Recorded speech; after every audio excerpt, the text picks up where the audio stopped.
cette dernière causerie, nous devons parler de la mission. Ce que vous avez approfondi depuis jeudi est très riche. Je n'ai pas pu tout suivre parce que j'ai pas mal de choses à préparer aussi en ce moment en même temps. Et vous avez mieux compris le mystère de Dieu miséricorde et l'appel de Jésus à être miséricordieux comme son Père est miséricordieux. La miséricorde, c'est évident, est indispensable à l'édification de la civilisation de l'amour que l'Église nous appelle à construire avec tous les hommes de bonne volonté. Il est donc important de rappeler maintenant ce qu'est la civilisation de l'amour.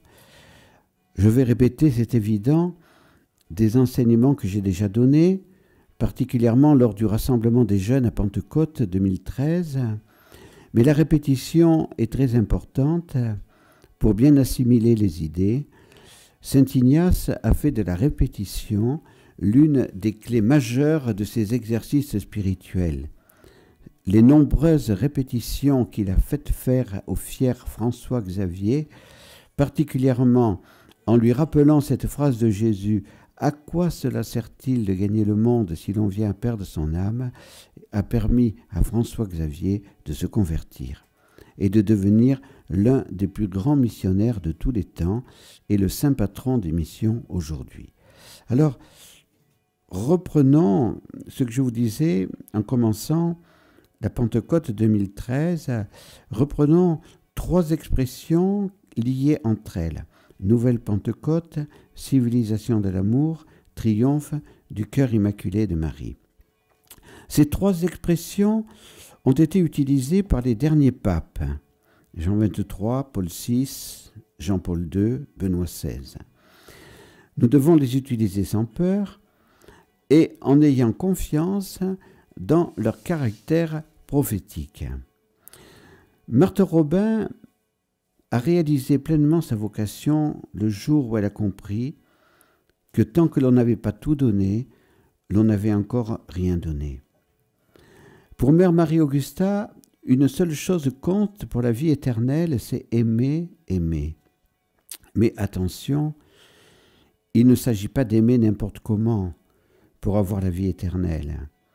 Il faut aimer dans la vérité, aimer dans la justice, aimer dans le respect de la liberté des autres, et comme vous l'avez dit et redit depuis ces 3 jours, aimer en pardonnant, comme le Père pardonne. Aimer, pour Mère Marie-Augusta, comme pour Sainte Thérèse de l'Enfant Jésus, c'est tout donner et se donner soi-même. Aimer ainsi ne signifie pas être nécessairement religieux ou prêtre. Louis et Zélie Martin ont aimé en donnant tout et en se donnant. C'est pour cela qu'ils sont saints aujourd'hui. Parmi vous, plusieurs fonderont un foyer. C'est bien. D'autres entendront l'appel de Jésus à être consacrés ou prêtres, qui n'aient pas peur de répondre à cet amour de prédilection de Jésus. Mais l'essentiel pour chacun de vous, pour chacun de nous, est que nous réalisions ce que Dieu veut pour nous, ni plus, ni moins, ni autrement, et que nous le réalisions en aimant. L'Église a besoin de saints laïcs, de saints époux, de saints évêques, de saints prêtres, de saints consacrés. Et c'est ainsi que nous allons participer à l'édification de la civilisation de l'amour. Le pape François vous appelle à avoir de grands désirs. Ô les cœurs, aimez répéter notre fondateur. Puissent vos grands idéaux être contagieux et conquérir de nombreux jeunes qui désireront à leur tour se décider pour le chemin de la sainteté, et c'est ainsi que nous participerons à l'édification de la civilisation de l'amour. Vous voyez, d'abord, la civilisation de l'amour, ce n'est pas d'abord un rêve, parce que le rêve, ce n'est pas la réalité. La civilisation de l'amour, elle commence d'abord dans mon cœur. Voilà, elle commence par le fait que j'aime. Et je suis toujours très frappé par ce que disait Mère Marie-Augusta. Il faut des centaines de mécréants pour pervertir une population. Il faut un apôtre véritable, un seul apôtre véritable pour sauver le monde du naufrage. un seul apôtre véritable. Voilà. Donc, c'est cela qui compte d'abord. C'est ce qui est dans mon cœur, la décision que je vais prendre dans mon cœur. Voilà. Paul VI a été le premier pape à parler de la civilisation de l'amour. Et ce, le 25 décembre 1975, dans l'homélie de clôture de l'année sainte de 1975. Mais la réalité prophétisée traverse tout son enseignement, écrit le père Patrick Delaubier. C'est ce qu'il montre en parcourant ses nombreux écrits pontificaux. Il remonte à la longue lettre pastorale de Carême 1963, publiée alors qu'il était encore le cardinal Montini. La question de l'archevêque de Milan est déjà de savoir comment le chrétien, un porteur de croix, peut avoir droit de citer dans la civilisation moderne, dans une société d'abondance. Après avoir évoqué les perspectives et les risques de cette civilisation du bien-être et son matérialisme pratique, Paul VI parle longuement, enfin c'était à ce moment-là le cardinal Montini, puisqu'il n'était pas encore pape, parle longuement de la pauvreté chrétienne, conscient du caractère apparemment anachronique d'une telle référence. Il semble absurde aujourd'hui de faire l'éloge de la pauvreté. La richesse a pris une telle importance que la louange ou même la simple tolérance de la pauvreté apparaît comme un non-sens. Cette pauvreté est aussi économique, et celle-ci est le reflet d'une autre pauvreté, celle de l'esprit qui, elle, est indispensable pour le chrétien. La pauvreté en esprit, écrit le cardinal Montini, c'est la prise de conscience de l'insuffisance humaine et du besoin de Dieu qui en découle. C'est le désaveu de la primauté de l'économie et de la capacité des biens temporels à satisfaire le cœur de l'homme. Nous devrons même d'autant plus connaître et pratiquer la pauvreté chrétienne qu'aujourd'hui, au milieu de l'abondance des biens temporels, nous sommes davantage tentés de l'oublier ou empêchés de la pratiquer. Ceci ne l'empêche pas de juger positivement le bien-être économique, tout en exprimant des réserves sur les mentalités qu'il favorise. Donc l'absence de religion, l'égocentrisme, le relâchement moral. Au final, les chrétiens sont invités à la charité et au sacrifice au plan local et universel, de manière à faire du bien-être économique un instrument de la charité évangélique, de la miséricorde. Dans l'encyclique Populorum Progressio, que Paul VI donc donnera 4 ans après ce texte de 1963, est exposé ce que pourrait être la civilisation de l'amour. La première partie de l'encyclique expose l'anthropologie chrétienne et se conclut par un appel de notes renvoyant à Humanisme intégral de Jacques Maritain, humanisme ouvert à l'absolu, c'est-à-dire à Dieu. L'humanisme plénier qu'évoque Paul VI n'est pas un humanisme sans Dieu. Pour Paul VI, l'humanisme chrétien est le seul qui puisse avoir un sens et un avenir. La veille de la publication de l'encyclique Humanae Vitae, lors de l'audience générale du 24 juillet 1968, Paul VI signifia que le christianisme n'a pas confiance en l'humanisme naturaliste, donc un humanisme qui est fondé uniquement sur la nature et qui ne regarde pas Dieu. Il sait que l'homme est un être blessé depuis son origine et que dans la richesse complexe de ses facultés, il est porteur de déséquilibres extrêmement dangereux qui nécessitent une discipline austère et permanente. Notre humanité triomphe de la grotesque déformation de la beauté humaine recherchée dans la dolce vita, la vie douce, qui ne pense pas du tout aux autres. Ce projet de la dolce vita annonçait la décision du lendemain. Donc la décision du lendemain au sujet de Humanae Vitae.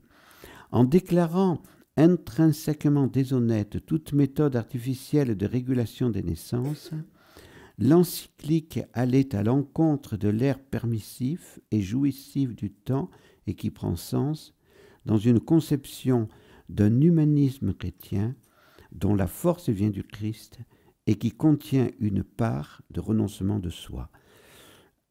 Donc, je découvre en même temps avec vous ce texte de Paul VI, et c'est très important de voir justement que la civilisation de l'amour que Paul VI annonce n'est pas la civilisation des hippies de 1968.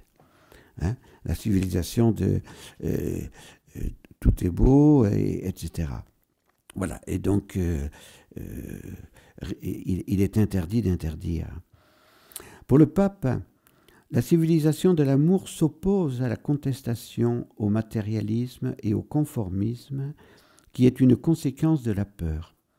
Et c'est toujours en référence à cette civilisation de l'amour qui exige la paix que Paul VI dénonce la course aux armements, la délinquance et le terrorisme, ce que dénonce de la même manière le pape François aujourd'hui.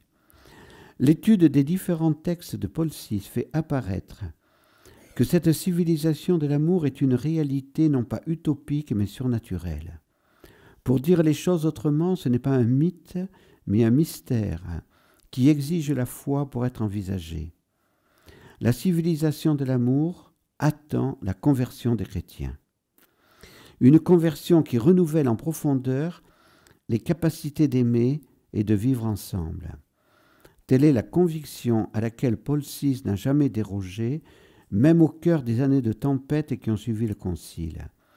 Ce n'est pas le moindre des intérêts du livre donc de ce père Deloubier que de nous faire redécouvrir cette période difficile pour l'Église à travers des textes et des discours qui méritent d'être mieux connus.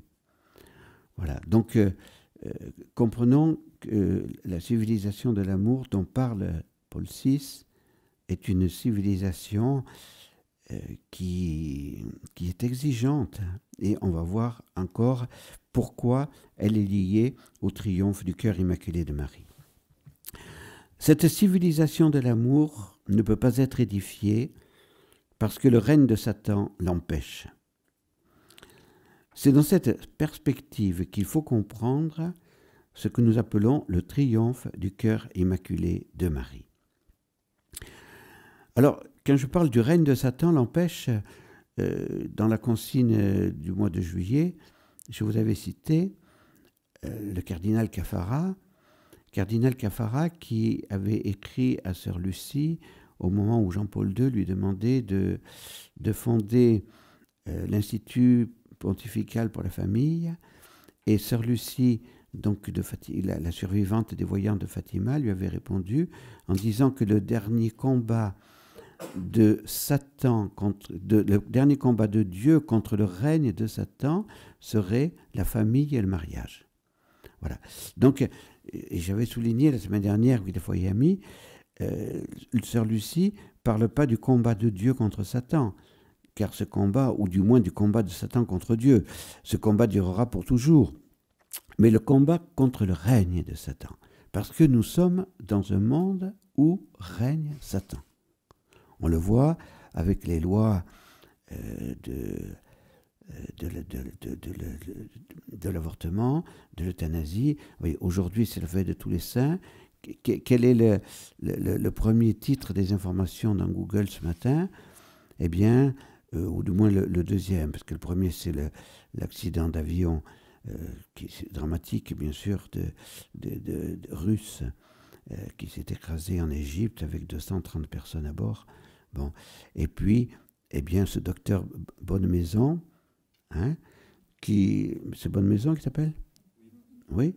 Hein, donc, qui a été condamné parce que, par compassion, il a fait des euthanasies, et qui a fait une tentative de suicide. Alors on dit, bien évidemment, vous comprenez très bien que les médias vont être là pour dire, voyez, la loi française, il faut la changer, n'est-ce pas? Puisque c'est quelqu'un qui avait la compassion, c'était quelqu'un d'archi-compassionnel, quelqu'un qui comprenait la souffrance et qui venait, vous voyez. Voilà. Donc on est en plein dans le règne de Satan. Voilà. Donc il faut que Dieu veut que ce règne de Satan soit anéanti, soit vaincu. et Dieu veut qu'il le soit par le cœur immaculé de Marie. C'est un mystère, cela. Hein, beaucoup de raisonneurs disent, c'est pas, hein, c'est cœur immaculé de Marie, et on peut trouver une autre méthode. Oui, c'est vrai, on peut trouver une autre solution. Pour chasser les Anglais de France, on est allé chercher la petite Jeanne d'Arc. On aurait pu aller chercher un grand général, un grand maréchal de France, non, la petite Jeanne d'Arc. Voilà, eh bien, aujourd'hui, pour vaincre Satan, Dieu veut se servir, Dieu veut que ce soit le cœur immaculé de Marie. Vous voyez, c'est terrible pour l'orgueil de Satan d'être vaincu par le cœur immaculé de Marie. Voilà. Hein. Donc c'est la même chose pour vaincre un peu les All Blacks un jour, au lieu de chercher de la musculation à l'infini pour nos pauvres Français qui n'ont fait que pendant des mois faire de la musculation, bien, il vaudrait mieux choisir le petit David, et c'est comme ça qu'on les vaincra. C'est pas par la force, parce que par la force on n'y arrivera pas. Voilà. Mais il y a un autre moyen. Voilà, un autre moyen. Bon.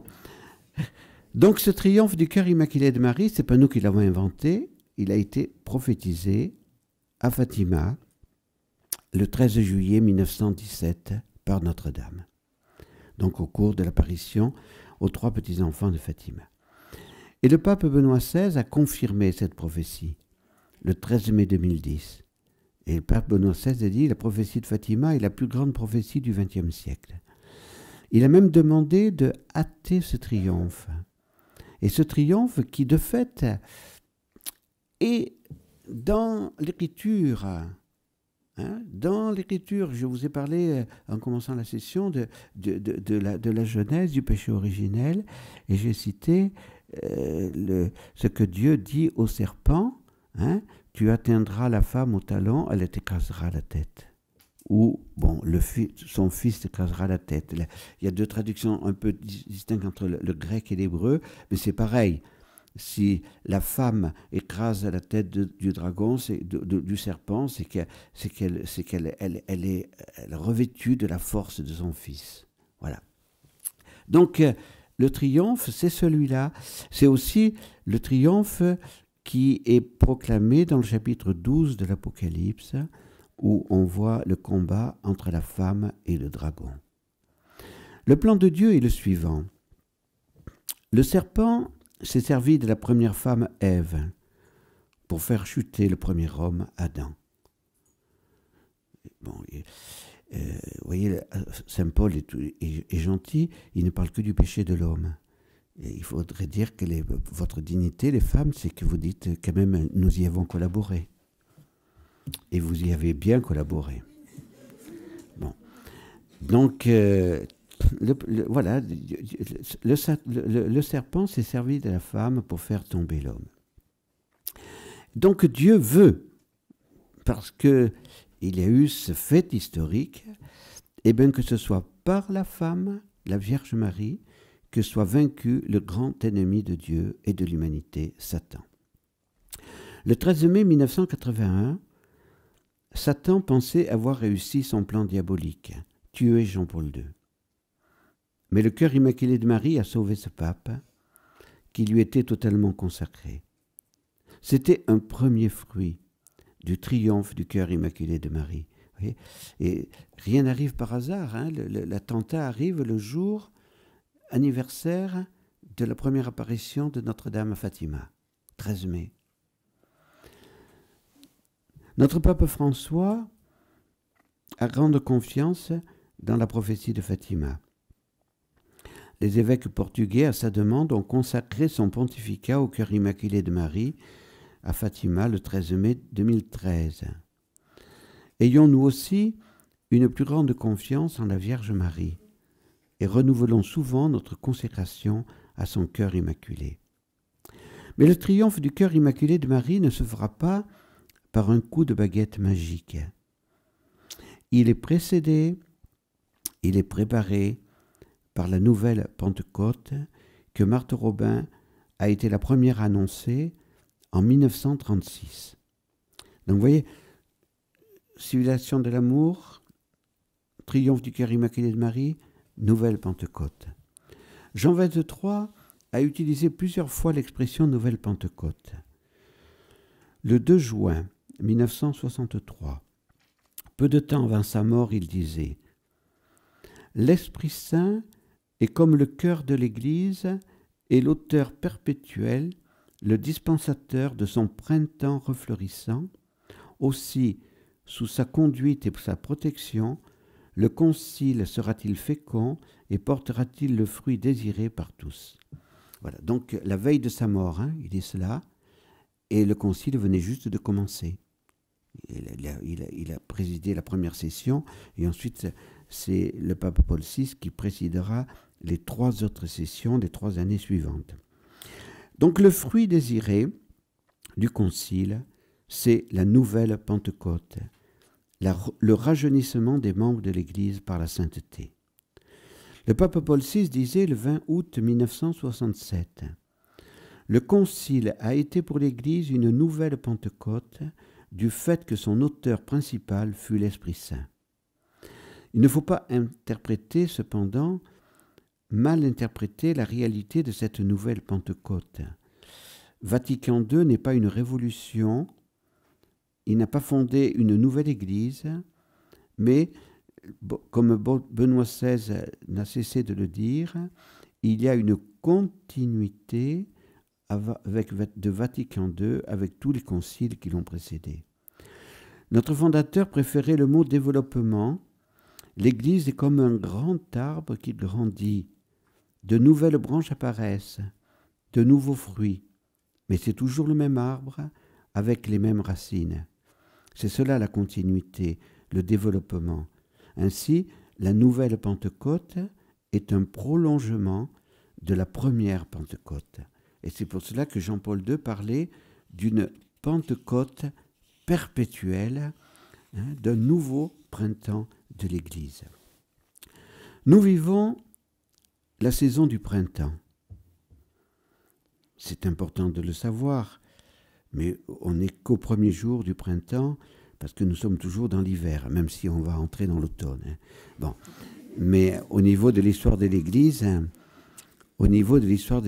nous sommes au premier jour du printemps. Alors, les premiers jours du printemps, ça fait un petit peu... En ce moment, vous voyez, les feuilles commencent à tomber, parce que ça veut dire qu'il y a les premiers gels qui arrivent. Bon, eh bien, le premier jour du printemps, les feuilles, elles, commencent à repousser. Voilà. Donc, l'aridité de l'hiver est terminée. Et c'est cela le nouveau printemps de l'Église, fruit de la nouvelle Pentecôte, qui a été le Concile Vatican II. Ce fruit n'est pas encore arrivé à maturité. Il ne le sera que lorsque l'unité de l'Église sera retrouvée, avec Jésus, la Vierge Marie, les apôtres et le chef des apôtres qui est Pierre. L'Église confessera alors la même et unique foi, parlera d'une seule voix dans la pluralité de ses charismes et des diverses cultures des hommes. On n'en est pas encore là, malheureusement, parce qu'on est encore en temps de confusion. Vous le voyez, vous l'entendez avec les médias actuellement et avec les 2 synodes qui viennent de se vivre. L'autre fruit de ce printemps sera le temps de paix, promis au monde par la Vierge à Fatima. Un temps de paix sera donné au monde, et c'est ce temps de paix qui est appelé civilisation de l'amour. Donc, il n'est pas nécessaire d'être un fan des informations pour savoir qu'on n'est pas encore tout à fait dans ce temps de paix. Ou alors vous vivez dans une bulle où je ne sais pas sur quelle île vous êtes. Bon, donc il est bien évident que nous ne sommes pas dans le temps de paix. Et donc, cette civilisation de l'amour sera que l'humanité sera comme une seule famille où tous s'aimeront comme des frères. Jean-Paul II et Benoît XVI, dans leurs encycliques sociales, ont parlé de la civilisation de l'amour. Le seul fondement de cette civilisation, c'est l'amour dans la vérité. Nous ne mesurons pas encore la fécondité des pontificats de Jean-Paul II et de Benoît XVI. Mais ce qui se passe en France depuis la grande manifestation du 13 janvier 2013, pourraient être les prémices de la fécondité de ces deux pontificats. Les générations Jean-Paul II et Benoît XVI se sont réveillées et commencent à réveiller leurs aînés endormis, attiédis, compromis. On n'y est pas encore. Nous avons écouté avec Mère Madeleine Philippe de Villiers, avant-hier, qui vient de sortir un livre qui, on peut dire, qui est beaucoup vendu.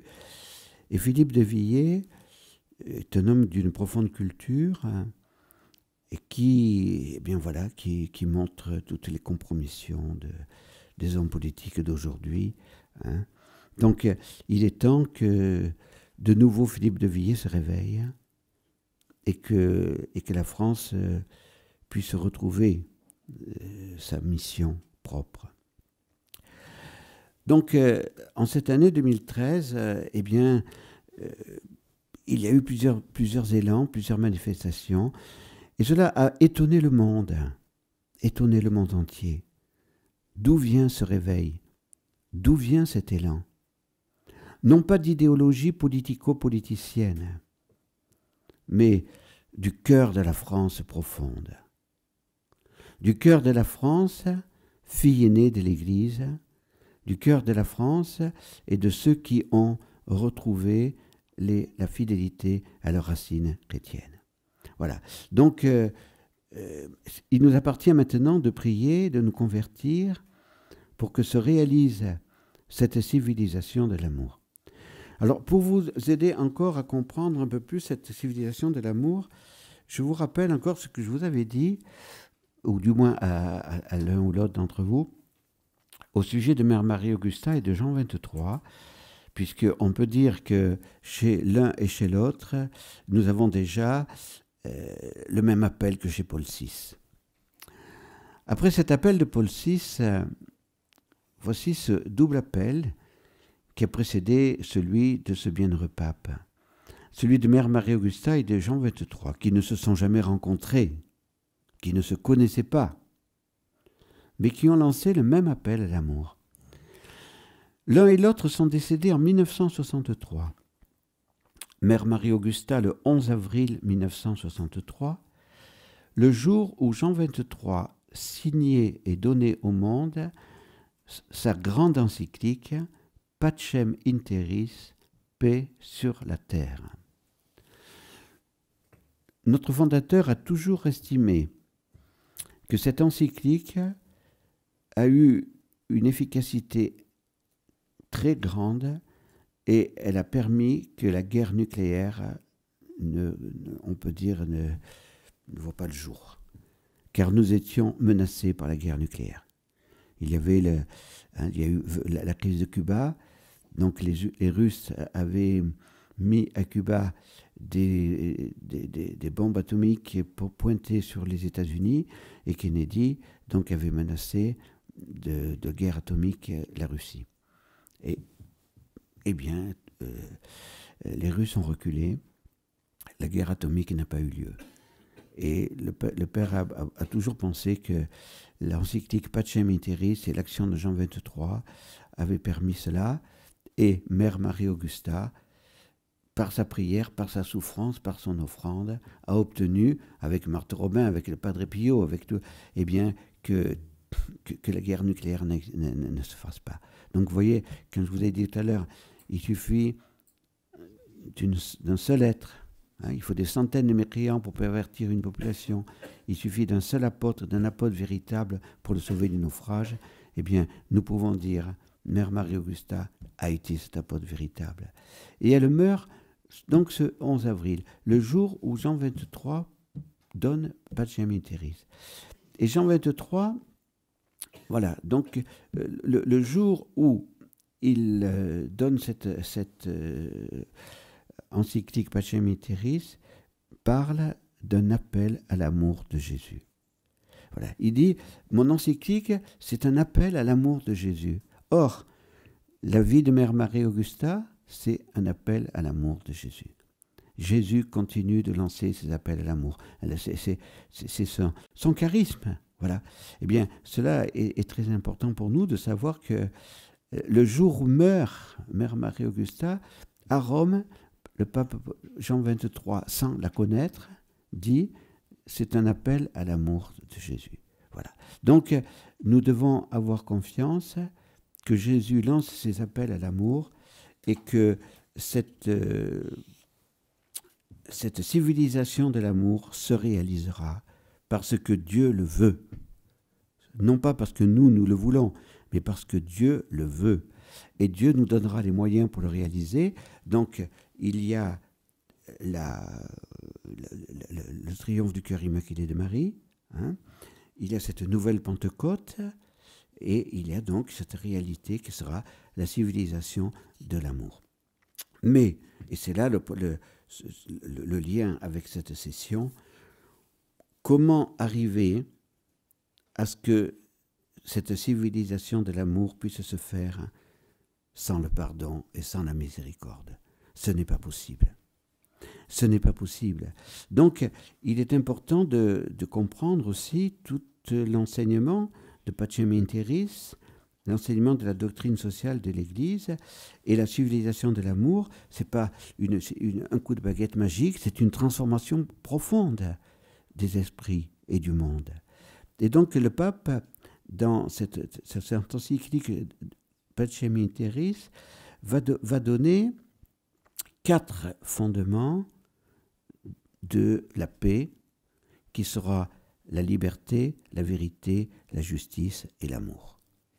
Il ne peut pas y avoir de civilisation de l'amour sans respect de la liberté, respect de la vérité, respect de la justice et respect de l'amour, bien évidemment. Mais comment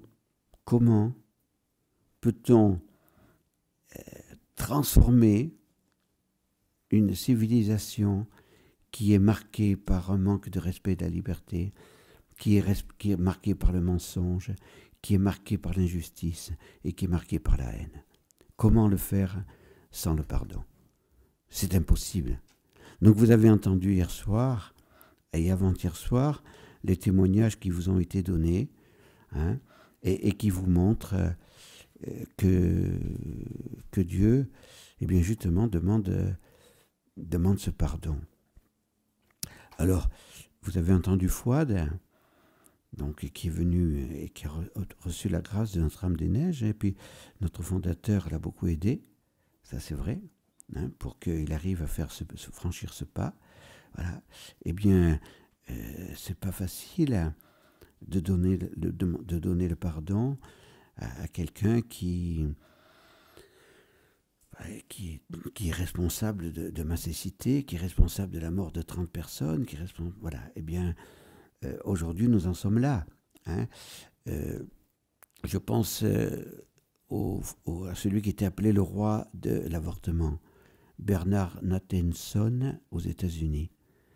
Cet homme avait 60 000 avortements, la responsabilité de 60 000 avortements sur les mains. Et il a frappé à la porte de l'Église catholique. Parce qu'un jour, il a vu qu'il ne pouvait plus. Il ne pouvait plus puisque c'est le premier qui a fait l'échographie d'un avortement et qui a vu que, eh bien, avortement, c'est tuer un enfant. Donc il a dit, est-ce que vous pouvez me recevoir avec tout ce sang sur les mains? Est-ce que je peux encore être pardonné? Et oui. Et ce roi de l'avortement s'est fait chrétien, catholique. Et une fois qu'il a été catholique, il a été menacé de mort. Les médias ne lui ont plus été ouverts. Mais le royaume de Dieu lui a été ouvert. Voilà. Donc, si Bernard Nathanson s'est converti, Simone Veil peut se convertir, et tant d'autres. Donc, il faut prier pour leur conversion. Vous voyez? Voilà. Donc, la liberté. Regardez l'État islamique, c'est le mépris de la liberté. Le marxisme a été le mépris de la liberté. Et donc là aussi, est-ce possible de pardonner à celui qui a décapité mon fils ou décapité mes 2 fils? Oui. Et nous avons le témoignage aujourd'hui en Égypte. Ceux qui vont partir en Égypte là dans 3 jours vont rencontrer les familles des martyrs coptes de cette année. Hein, nous avons dans l'église, nous avons leur portrait. Hein. Eh bien, la maman de 2 de ces martyrs a pardonné à celui qui avait martyrisé ses enfants. Et en disant, maintenant j'ai 2 enfants au ciel, 2 fils au ciel. Voilà. Et nous avons entendu aussi un témoignage du frère de l'un de ces martyrs en disant « J'aimerais être à la place de mon frère, parce qu'il est maintenant au ciel. » Voilà. Hein? Bon, est-ce qu'il est possible de pardonner à ceux qui ont vécu le génocide du Rwanda? C'est terrible, horrible. Hein? Eh bien, là aussi, nous avons les témoignages de personnes qui ont pardonné. Vous l'avez entendu aussi hier soir.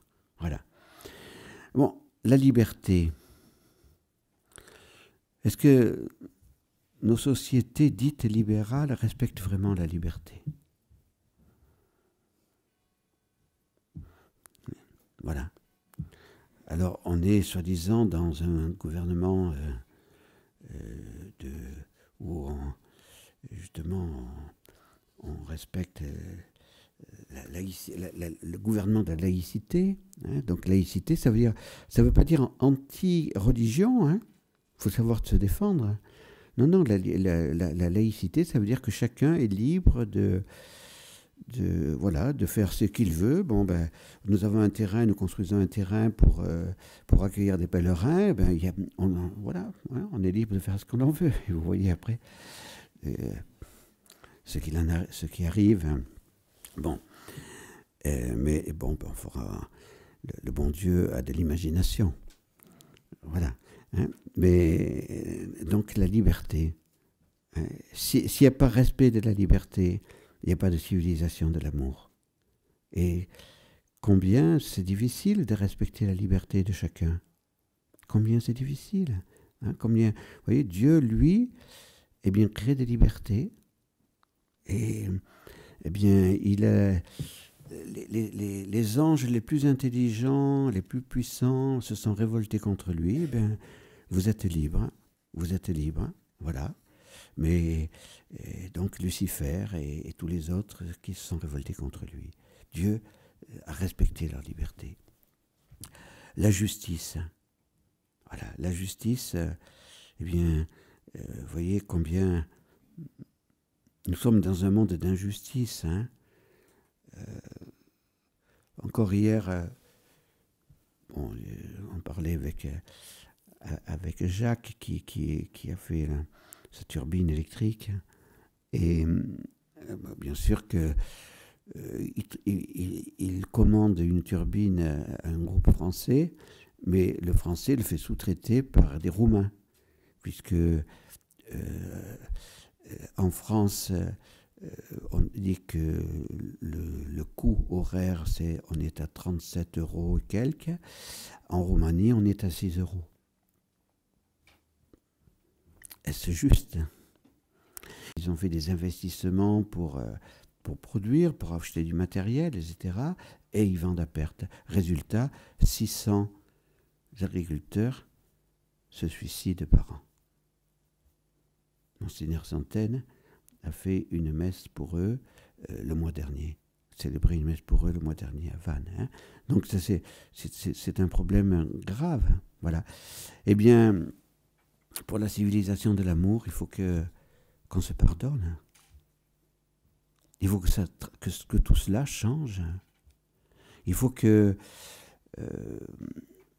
voyez, j'explique que la civilisation... la doctrine sociale de l'Église en prenant un gâteau. Bon, on va prendre un grand gâteau. Voilà, je dirais, toute la production mondiale qui est le fruit de tout le progrès technique de l'Occident. C'est évident. Hein. Il ne faut pas non plus... L'Occident a permis un progrès technique extraordinaire. Alors, voilà, ce grand gâteau, on va le couper en 12. En 12. Donc, 80% de... Voilà, non, 20%. 20% de la civilisation du monde va prendre 10 parts. Et 80% va avoir 2 parts. Alors on dira, c'est normal, c'est nous qui avons fait le gâteau. C'est normal. Donc nous, on a 10 parts. Mais quelqu'un m'a corrigé il n'y a pas longtemps en disant, oui, mais attention, dans les 20%, il n'y en a qu'1% qui va prendre les 9 parts des 10 parts. Parce qu'aujourd'hui, vous avez qu'1% de la population mondiale qui accapare toutes les richesses du monde. Bon, alors bien sûr qu'après, on va faire des... Bon, mais vous voyez, nous sommes là dans une injustice flagrante. Alors, le pape François, lui, vient du Sud. Donc nous, on raisonne en étant dans le Nord. Lui, il raisonne en étant dans le Sud. Donc il dit, eh bien, il faut faire l'option préférentielle des pauvres. Hein. Qu'est-ce que ça veut dire, l'option préférentielle des pauvres? Ça ne veut pas dire, eh bien, allez, on va être généreux, on va vous donner... vous voyez, parce qu'aujourd'hui, nous, on est en déficit, on est en déficit, et puis on donne 800 millions à la Grèce. On ne sait pas d'où ils sortent, mais enfin, allez. Bon, donc on va vous débloquer des... Ça ne peut pas marcher longtemps. Ça ne peut pas marcher longtemps, parce que d'où sort-il hein, voilà. Évidemment, si vous faites partie du 33e degré de la franc-maçonnerie, vous aurez peut-être voilà,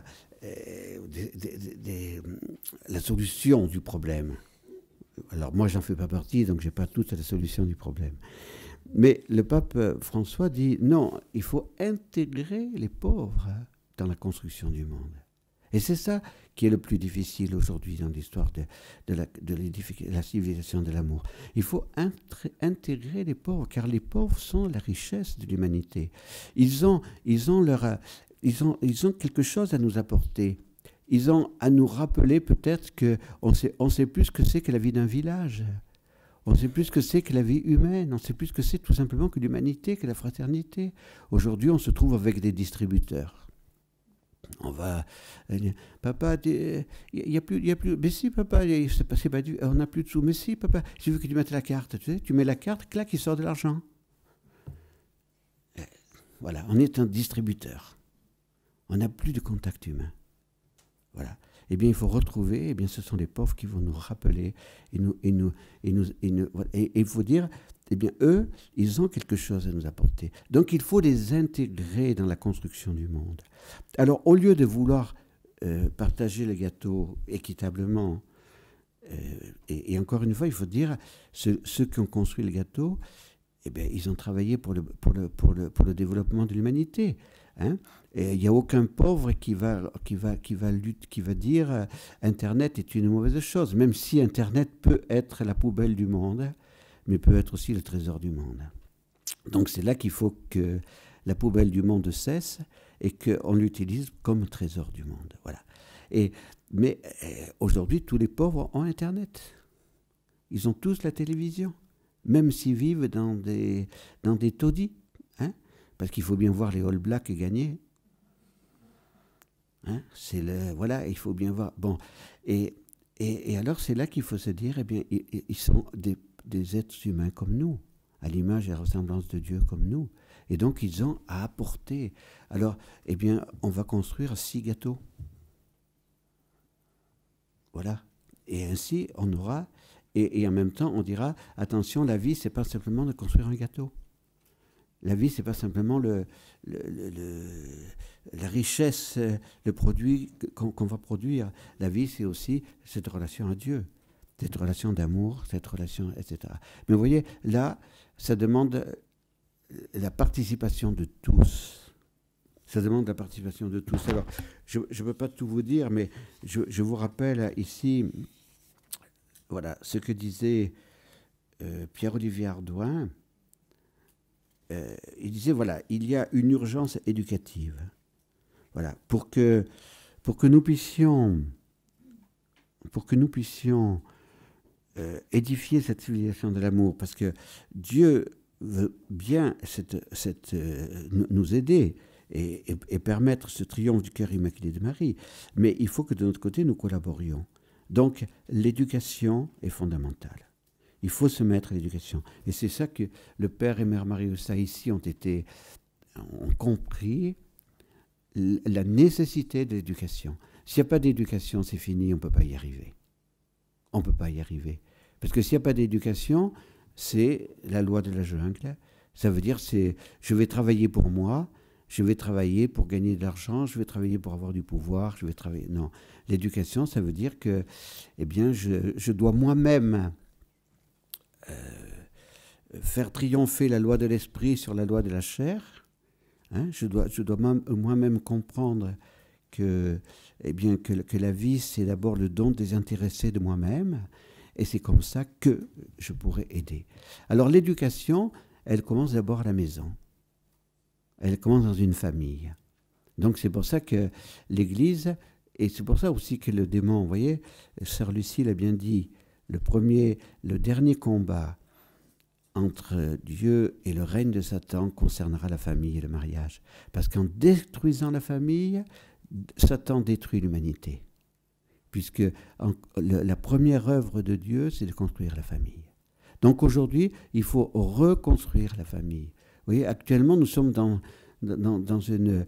La franc-maçonnerie internationale veut la déconstruction de la famille en imposant le soi-disant mariage homosexuel qui n'existe pas, qui n'a pas de sens. Mais tout ça, c'est pour déconstruire la famille dans le plan de Dieu. Donc il faut aujourd'hui redécouvrir la valeur primordiale de la famille pour tous les États du monde. Et la Russie est en train de le découvrir. Après avoir été complètement par terre, eh bien la Russie est en train de se reconstruire en remettant la famille au centre. Ensuite, eh bien, il faut des lieux d'éducation. La famille doit être aidée. Et donc, c'est là que, on peut dire, le cœur de Jésus a inspiré Mère Marie-Eustache et le Père pour cette famille religieuse dont le but est l'éducation. Voilà. L'éducation, aujourd'hui, c'est la priorité.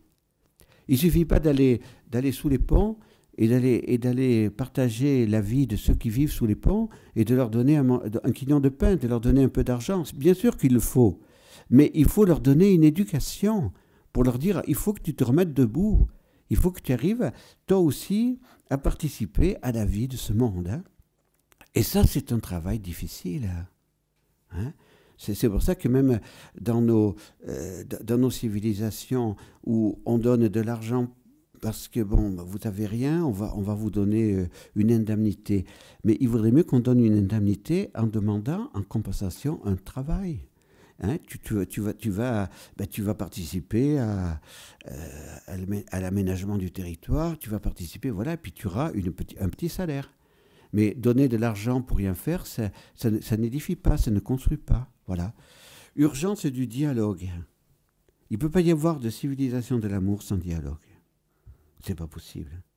Donc, il faut qu'on arrive à dialoguer entre nations. La faute de l'Occident, je dis la faute, hein, parce que les Américains, les Européens, les Français, nous avons à demander pardon pour ce qui se passe au Moyen-Orient, car nous sommes les premiers responsables. Ça ne veut pas dire que ceux qui étaient les présidents de la Syrie, etc., sont des saints, pas du tout. Mais pourquoi avons-nous écarté la Russie ? Pourquoi avons-nous écarté la Russie ? La Russie avait aussi son mot à dire et on aurait évité des centaines de milliers de morts en Syrie et en Irak. Bon, donc il faut le dialogue de tous. Voilà. C'est pour ça que l'ONU est importante, mais l'ONU n'a pas les moyens de faire respecter la paix parce que y a des rapports de force et selon que vous êtes puissant, vous aurez la voix au chapitre ou pas. Ensuite, il y a l'urgence de l'objection de conscience. Voilà. Aujourd'hui, il faut faire valoir l'objection de conscience. Aujourd'hui, il faut dire non, je ne participerai pas à l'avortement. Non, je ne participerai pas à l'euthanasie. Non, je ne participerai pas à cette action qui est anti-humanitaire. Et puis, il y a l'urgence de l'amour. Voilà. Alors, je conclus par ce qu'avait dit Jean-Paul II après